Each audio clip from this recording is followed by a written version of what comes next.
Hello student, जैसा कि आप हमारे स्क्रीन पे देख रहे हैं, कैश फ्लो स्टेटमेंट टॉपिक को हमने स्टार्ट कर दिया था लास्ट क्लास के अंदर। उसी को हम आगे से आगे कंटिन्यू करेंगे क्योंकि बहुत ही इंपॉर्टेंट टॉपिक है कैश फ्लो स्टेटमेंट का। जो कैश फ्लो स्टेटमेंट आपको पढ़ाया था मैंने, उसमें ज़्यादा पहली क्लास में कुछ ज़्यादा नहीं बताया था। इंट्रोडक्शन की क्लास बता दी थी कि कैश फ्लो स्टेटमेंट कैसे डिफरेंट होता है from the cash book and the cash account.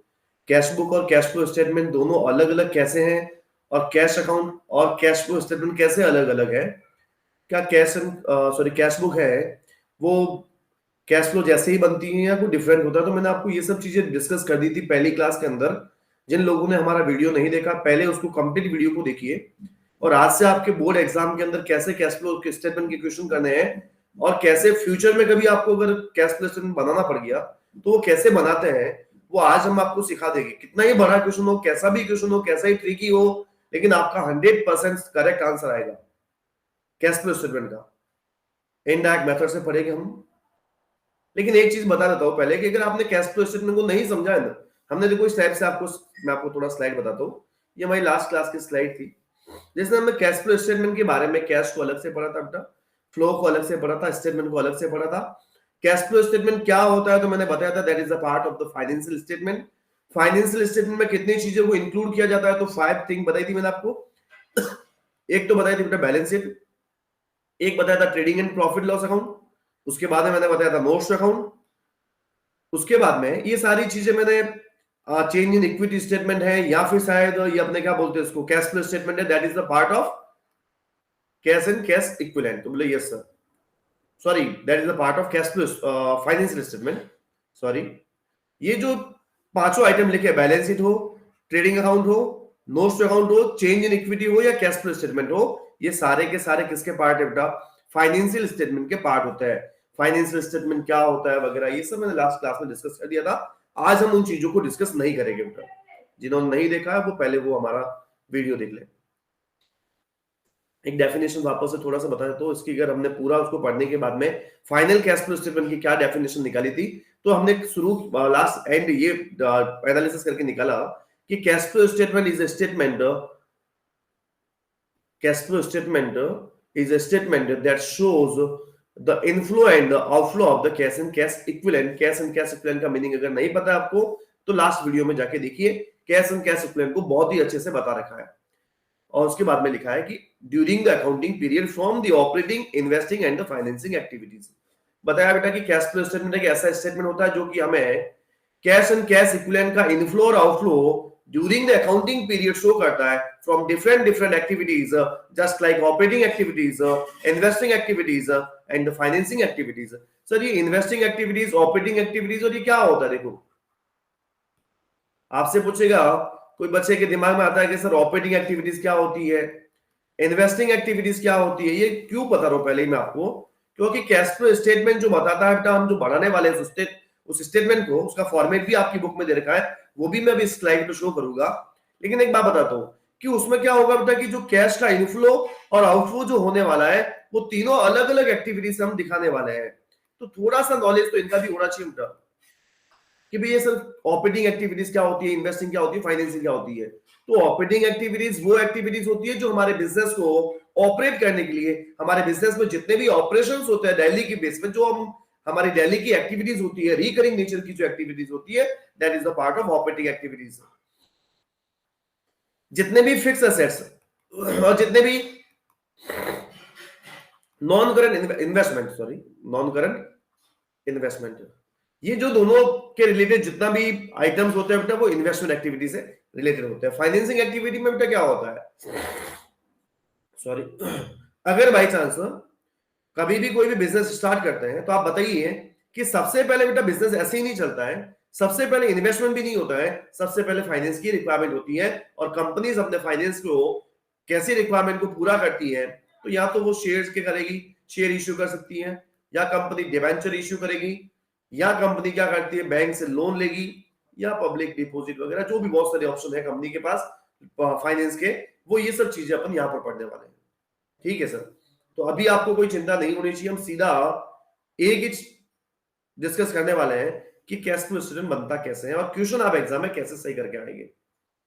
ये हम पूरा प्रॉमिस करते हैं कि अगर आपने ये वीडियो पूरा देख लिया, हो सकता है थोड़ा लंबा हो सकता है, लेकिन अगर आपने इस वीडियो को या इस वीडियो की सीरीज को पूरा देख लिया अगर कैश फ्लो का, आपको कहीं से भी पढ़ने की जरूरत नहीं है, यहां तक कि क्वेश्चन की भी प्रैक्टिस में यहां पर करवाऊंगा। चलिए देखो, पहले तो मैं आपको थोड़ा सा एक बुक का फॉर्मेट दिखाता हूं जो मेरी स्लाइड पे दिखेगा अब आपको, ये इस टाइप का। अगर आपके पास टीएस ग्रेवाल की बुक होगी तो टीएस ग्रेवाल की बुक के अंदर आपको पेज नंबर, न्यू बुक के अंदर है, पेज नंबर 5.57, ये वाला पेज नंबर पर ये फॉर्मेट दिया हुआ मिलेगा आपको। शायद इसमें पूरा स्क्रीन पे दिख रहा है, नहीं दिख रहा है, ये आधा फॉर्मेट है। आप बोलो तो मैं थोड़ा और जूम कर सकता हूं इसको।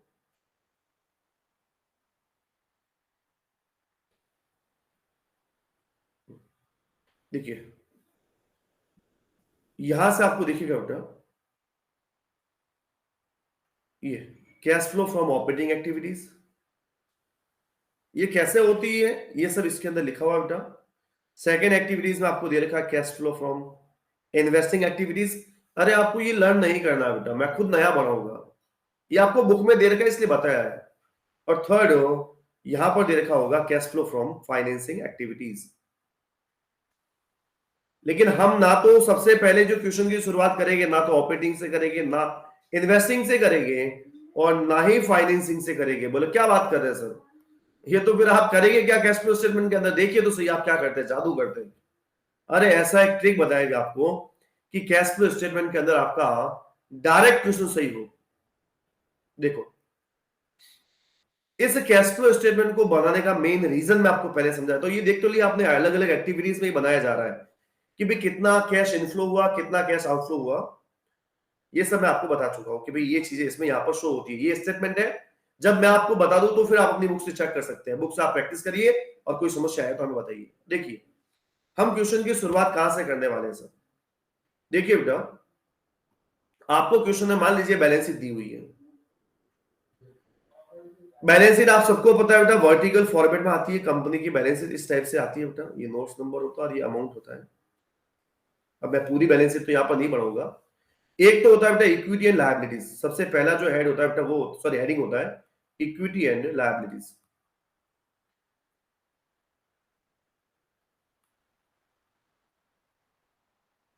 इक्विटी एंड लायबिलिटीज, इसके अंदर जो सबसे पहला हेड होता है बेटा वो होता है शेयर होल्डर फंड। बोलिए यस सर। अब मैं पूरा नहीं बताऊंगा बेटा, इसके अंदर शेयर कैपिटल होता है, रिजर्व सरप्लस होता है, money receive against share warrant होता है, वो सब होता है। दूसरा दूसरा मैं जनरली लेके चलता हूं नॉन करंट लायबिलिटीज, एक और हेड है बीच में, लेकिन उसको डिस्कस नहीं कर रहे, जनरली काम में नहीं आता है।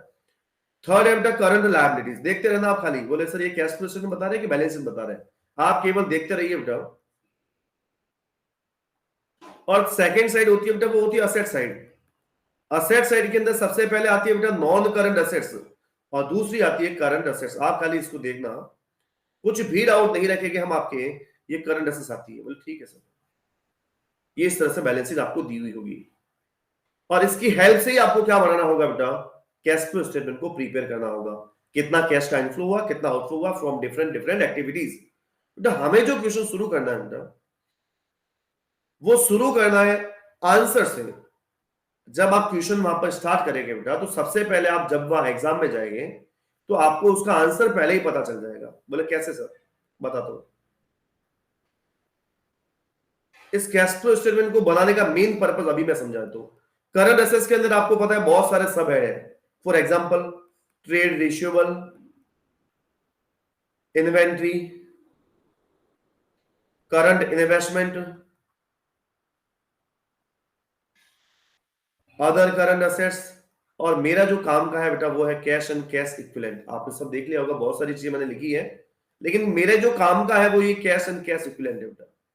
देखना यहां लिखा हुआ मिलेगा आपको कैश एंड कैश इक्विवेलेंट। अब वापस से बोलेगे सर ये कैश एंड कैश इक्विवेलेंट क्या होता है, तो देखो ऐसे तो मैंने लास्ट क्लास में बहुत डिस्कस कर दिया था, फिर भी मैं एक बार बता देता हूं। ये कैश एंड कैश इक्विवेलेंट का मतलब होता है या तो वो कैश जैसा हो और या फिर वो कैश की तरह ही ट्रीट करते हो। जैसे मान लीजिए इसमें क्या क्या चीज आती है, एक तो कैश है, एक बैंक बैलेंस है, कैश है, बैंक बैलेंस है, उसके बाद में एक मार्केटेबल सिक्योरिटी है,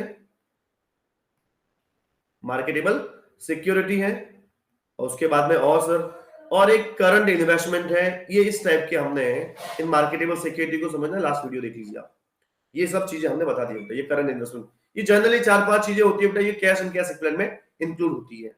हो सकता है वहां पर डायरेक्ट दे भी रखा हो, और हो सकता है ना दे रखा हो तो अलग अलग भी दे रखा हो सकता है, तो आपको क्या करना, प्लस करना बेटा। अब बेटा बैलेंस शीट जनरली तो ऐसे होती है, लेकिन जब आप कैश फ्लो स्टेटमेंट बनाएंगे बेटा, तो कैश फ्लो स्टेटमेंट के अंदर क्या होगा, आपको 2 साल के फिगर दे रखे होंगे, मतलब आपको 2 ईयर के फिगर दे रखे होंगे, केवल 1 ईयर से काम नहीं चलेगा बेटा। तभी तो हमें पता चलेगा कितना कैश आया है कितना गया है। ये मान लीजिए 2021 है, और ये मान लीजिए 2020 है, ऐसा मान लीजिए दे रखा है। तो सर हमें फिर कैसे पता करना है, मैं बताता हूं। शुरुआत करनी है बेटा, वो यहां से करनी है। आप सीधा जाइए बैलेंस शीट के अंदर, और बैलेंस शीट के अंदर भी सीधा जाइए करंट एसेट्स के अंदर, कहीं नहीं ढूंढना इक्विटी क्या है वो क्या है, कुछ नहीं ढूंढना, सीधा कहा जाइए, बोले करंट एसेट्स के अंदर चले जाएंगे सर। फिर आप कैश एंड कैश इक्विवेलेंट अगर डायरेक्ट दे रखा है तो बहुत अच्छा है, और नहीं दे रखा है तो बेटा इन सबका बैलेंस देखिए। मान लीजिए मैं ये मानता हूं बेटा कि ये 2020 के अंदर जो मेरा cash and cash equivalent direct दे रखा है, और वो मान लीजिए दे रखा है 22,000, मान लीजिए ऐसा, कितना दे रखा है 22,000, और यहां पर जो कैश एंड कैश इक्विवेलेंट दे रखा है वो दे रखा है 32,000।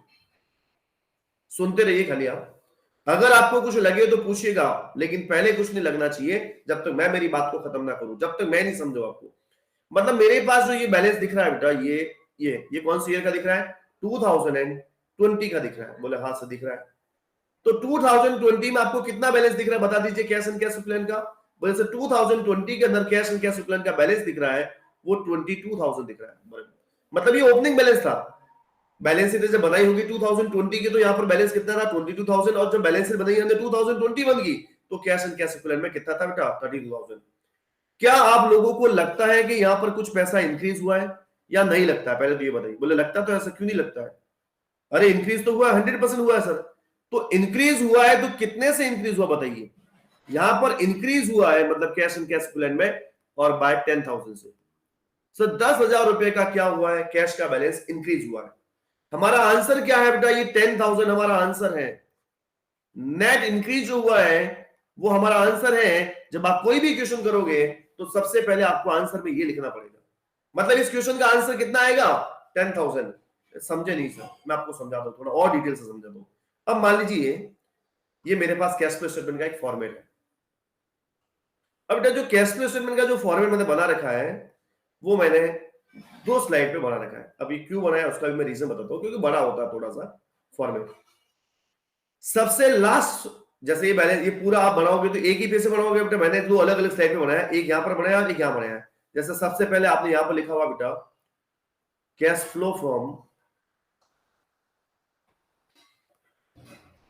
ऑपरेटिंग एक्टिविटीज, सुनते रहना, और अगर आपके पास कॉपी है तो उसको लिखते भी रहना। लेकिन थोड़ा सा ध्यान ये रखें बेटा कि मेरे पास तो जगह कम है, लेकिन आपको ऑपरेटिंग एक्टिविटीज के लिए पूरा एक रजिस्टर का पेज छोड़ना है।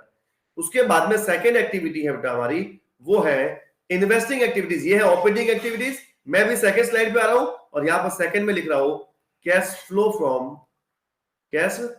From investing activities.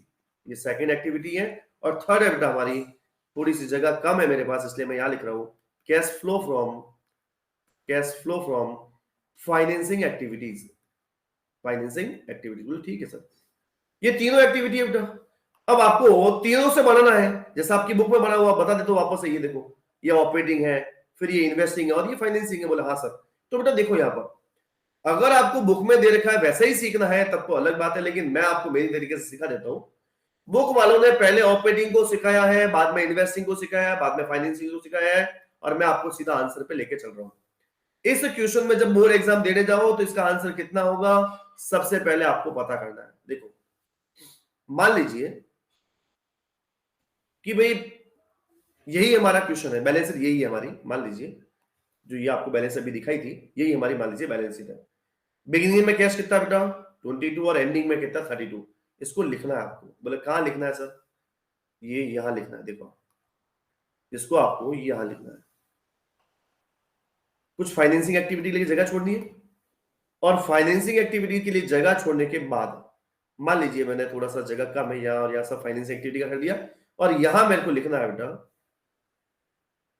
Cash and cash equivalent at the beginning. और cash and cash equivalent at the beginning कितना है बेटा? तो आपने बोला sir cash and cash equivalent at the beginning तो कितना है सर? 22,000। अरे है कि नहीं है? इस क्वेश्चन के एग्जांपल दे रहा हूं बेटा, आपको वहां पर जो क्वेश्चन में दे रखा होगा वहां लिखना, लेकिन यहां पर बिगिनिंग में कितना 22 है कि नहीं है? बोले है सर। और एंडिंग में कितना है? तो सर 32। तो वो कहां लिखे सर? वो भी लिखता हूं, अभी देखिए इसी के जस्ट नीचे cash and cash equivalent, cash and cash equivalent at the ending, ये सब लिखिए। तो sir cash and cash equivalent ending कितना है? तो आप बताइए कितना है? 32 है। अरे है कि नहीं है बेटा? बोले है सर। तो ये पहले लिखना सर, मतलब ऑपरेटिंग एक्टिविटी इन्वेस्टिंग फाइनेंसिंग बाद में करेगा। हाँ मैं बोल रहा हूं वैसे ही करना, ये पहले लिखना है। अब बताइए पहले बिगिनिंग में कितना था? 22 था, बाद में कितना हुआ बेटा? 32। ये ऐसे मत करना बाबा, मैं जैसे कर रहा हूं, मैं केवल समझाने के लिए कर रहा हूं। तो बोले 32 सॉरी 22 से 32 हुआ है, मतलब 10,000 से इंक्रीज हुआ है। चलिए बहुत अच्छा है।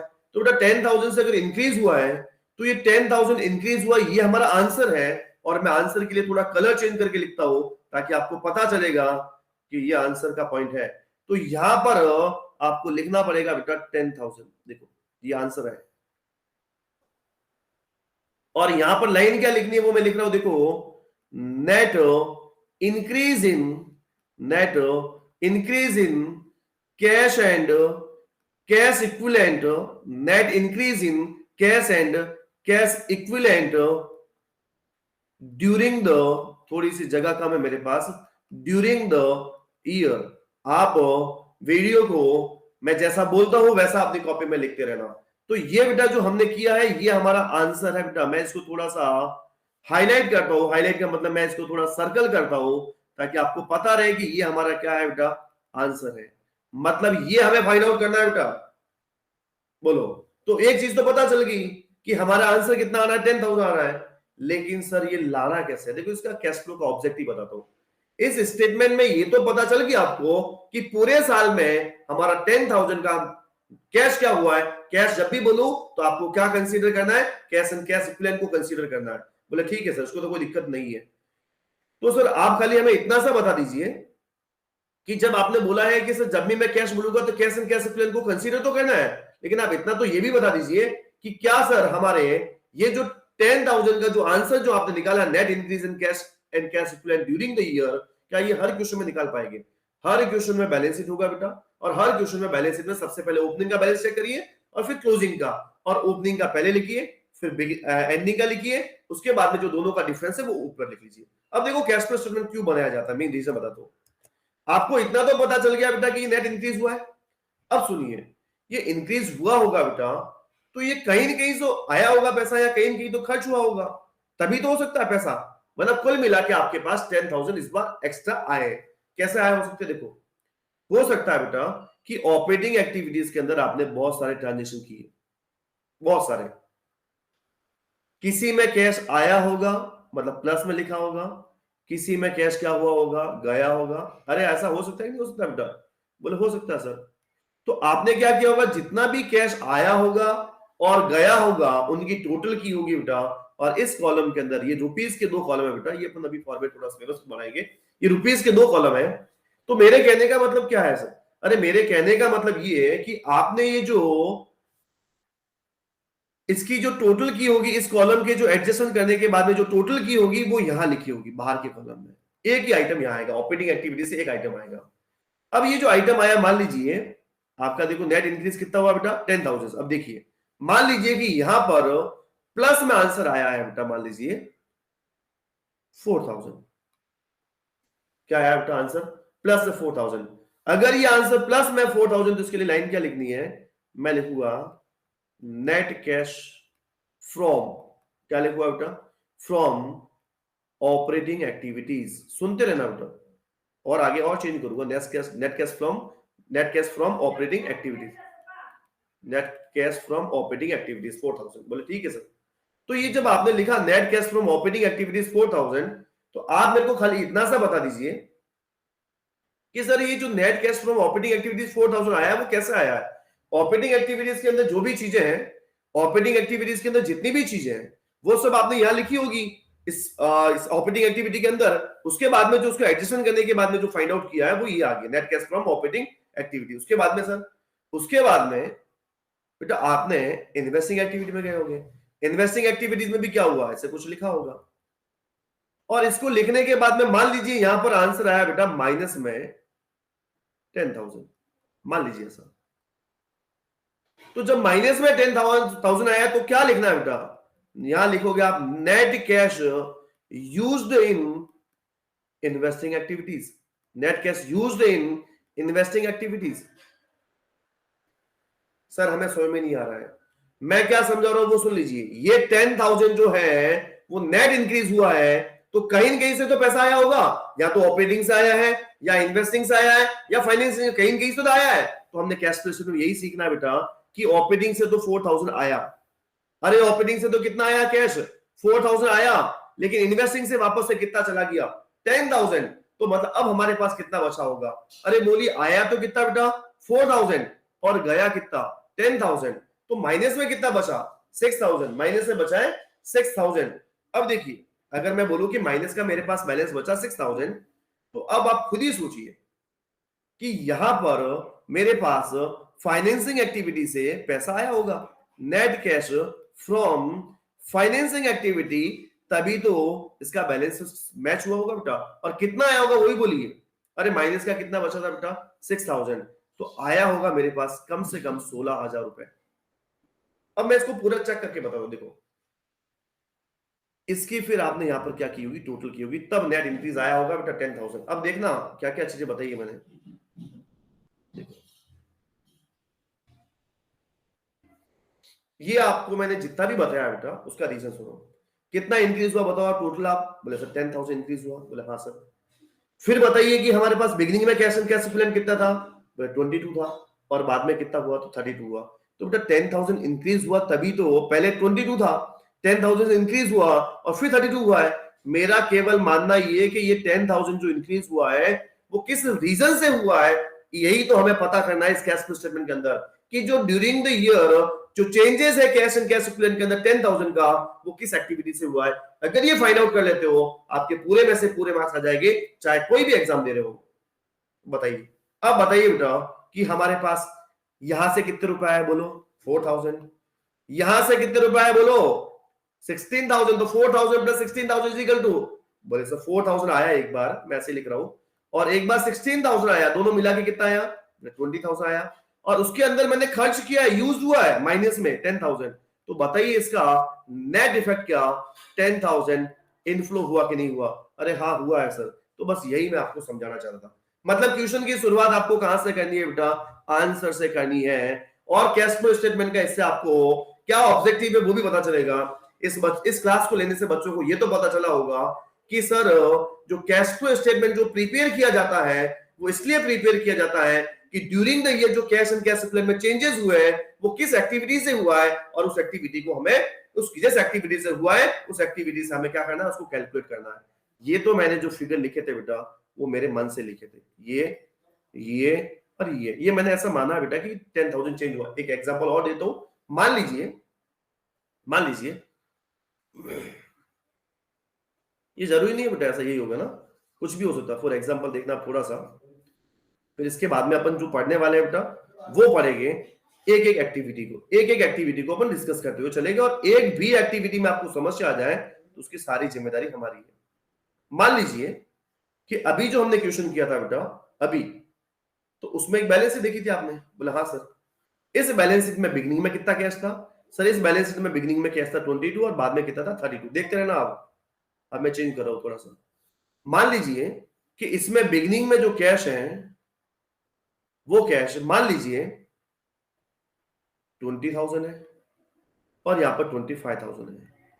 बताइए 5,000 से इंक्रीज हुआ कि नहीं हुआ, बोले हुआ। तो इस सिचुएशन में आप क्या करते हैं, अगर मान लीजिए मेरी जगह यहां होते तो क्या करते आप, देखिए बेटा क्या cash and cash equivalent at the beginning 5,000 लिखते कि नहीं लिखते, बोले हाँ लिखना है सर। आपने तो बताया। और cash and cash equivalent at the ending कितना है, बोले 10,000। अरे है कि नहीं है, क्वेश्चन में बोल रहा हूँ, वापस देख लेते हैं बैलेंस में यही है, कुछ दूसरा तो नहीं है। नहीं सॉरी, 20 एंड 25,000, सॉरी देखो पहले यहां पर है 20,000, कैश एंड कैश इक्विवेलेंट कितना है बेटा 20,000, and cash and cash equivalent at the ending कितना है बेटा 25,000। ये आप लोगों को दिखा कि नहीं दिखा, कहां से लिया सर, आपको भी क्वेश्चन में ऐसा मिलेगा बेटा, बिगिनिंग में 20 है बाद में 25, लिखा कि नहीं लिखा, बोले हाँ सर लिखा सर। अब आप खाली मेरा क्वेश्चन का आंसर दे दीजिए कि बताइए सर यहां से पहले 20 था और बाद में 25 हुआ है, तो क्या नेट इंक्रीज हुआ कि नहीं हुआ है। अरे बेटा इंक्रीज हुआ है, लेकिन कितने से हुआ है सर, अरे इंक्रीज हुआ है सर हमारा, वो भी कलर चेंज करके लिखता हूं ताकि आपको और थोड़ी क्लियरिटी आए। सर चेंज तो हुआ है 5,000 का। अरे यही हमारा आंसर है बेटा। बिगिनिंग में कैश कितना 20,000, एंडिंग में कैश कितना 25,000, नेट इंक्रीज कितना हुआ बेटा 5,000। अब ये 5,000 कैसे हुआ होगा, वो आपने कुछ फाइनेंसिंग से निकाला होगा, कुछ इन्वेस्टिंग से निकाला होगा, और कुछ सॉरी ऑपरेटिंग से निकाला होगा। फॉर एग्जांपल यहां से 2,000 आए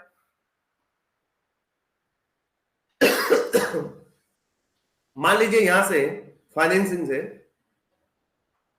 5,000 आए, तो 5 + 2 कितना आ गया 7 आ गए, तो यहां से कितने गए हो गए 2,000।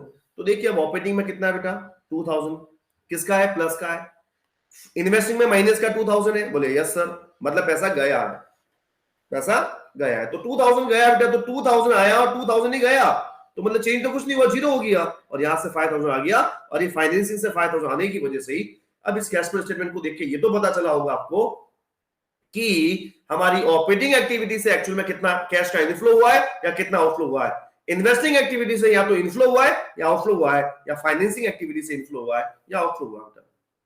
अगली क्लास अगर लेनी है आपको जरूर बताइएगा हमारे को कमेंट बॉक्स में, और हम अगली क्लास के अंदर जैसा आपको कैश फ्लो स्टेटमेंट ये बुक में बता रखा है उससे 200% इजी वे में आपको पूरा का पूरा स्टेटमेंट बना के बताएंगे बेटा यहाँ पर प्रैक्टिकली। ट्यूशन तो इतने इजी तरीके से करवाऊंगा कि आप देख के रह जाएंगे बेटा। कल हम तीनों ही एक्टिविटी को अब आके देखो, ये तो आपने निकालना सीख लिया होगा, अब मैं थोड़ी लंबी क्लास नहीं करूंगा, ये तो सीख लिया कैश एंड कैश इक्विवेलेंट का क्या सिस्टम होता है, बोले हाँ सर, तो अब मैं आपको कल different activity financing, investing and operating activity मैं आपको पढ़ाने वाला हूँ। तीनों एक्टिविटी को आप अगर हमारी क्लास लेना चाहते हैं तो अगली बार जब हम वीडियो अपलोड करेंगे बेटा तो आप जरूर उस क्लास को देखिएगा। आपको वीडियो अच्छा लगे तो अपने फ्रेंड के साथ शेयर करिए, और अपने वीडियो को लाइक करके हमारे चैनल को अगर सब्सक्राइब नहीं किया है तो चैनल को भी सब्सक्राइब करें। Thank you very much, have a nice day.